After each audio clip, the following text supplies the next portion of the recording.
সারা দেশের যে রাস্তার ভাঙাচুরার যে অবস্থা হয়েছে আসলে খুবই সমস্যা। এই সমস্যা কাটাতে গেলে অনেক সময় লাগবে। যে দেখুন রাস্তার কি অবস্থা, দই অবস্থা। এই অবস্থার মধ্য দিয়ে মোটামুটি গাড়ি ঘোড়া চলছে খুবই কষ্ট করে।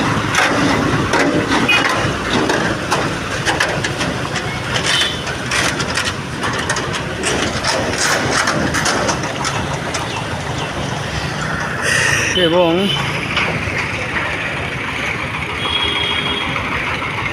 এই অবস্থা থেকে পরিত্রাণ পাওয়ার জন্য যে কী করতে হবে আল্লাহ তাআলা রব্বুল আলামিনই জানেন।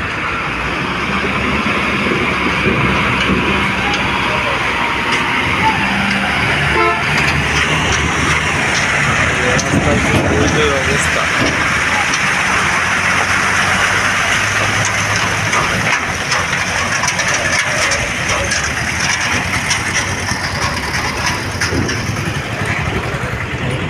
রাস্তা একেবারে দইয়ের মতো হয়ে গিয়েছে।